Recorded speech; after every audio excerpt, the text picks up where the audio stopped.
We begin in the West Bank, where Israel arrested the son of senior Palestinian Islamic Jihad official Bassam al-Saadi in Jenin early on Monday morning.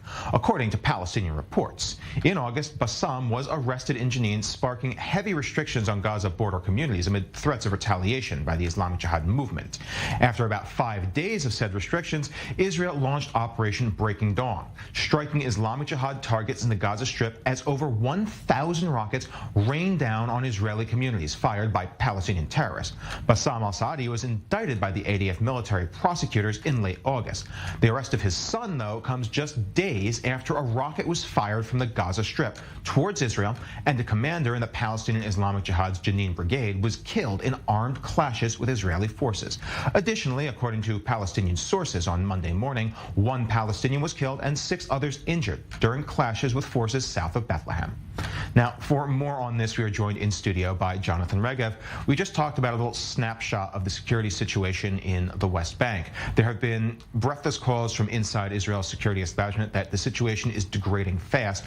What are we seeing, and are the new tactics being put into play by Israel's security apparatus starting to quiet matters? They're not starting to quiet matters, and I don't think it will. It will happen not because Israel is not doing a good job. The Israeli security establishment is doing a very good job, simply because there's no Palestinian central government, there's no Palestinian establishment to curb things down. At the end of the day, they're militants all the time.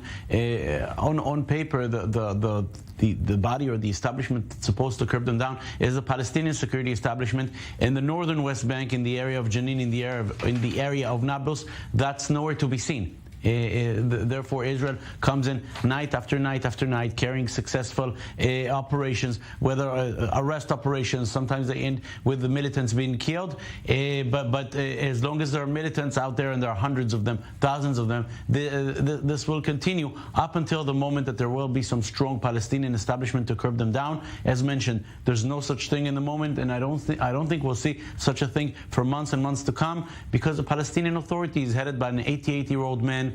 Not a very healthy man, an old man, and the Palestinian Authority is already beginning the transition period for the day after Mahmoud Abbas. When Mahmoud Abbas is still around, this will continue for months and months and months until a strong Palestinian Authority will be established. That will take a lot of time to happen.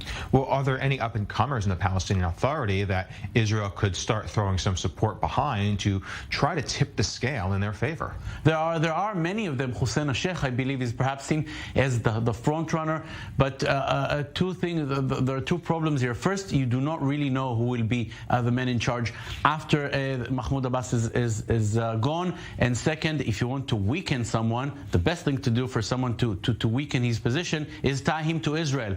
So if Israel wants to strengthen some candidate, it has to make sure this happens under the surface. Once this becomes clear, then whoever Israel puts its coins on would eventually be seen as a collaborator with Israel, and this is something that the Israeli establishment clearly does not want to do. Yes, Israel has its clear favorite people to run the Palestinian Authority in the day after Mahmoud Abbas, but that has to be kept under the surface. If that goes up on the surface, that candidate will basically be burned as far as the Palestinian society is concerned.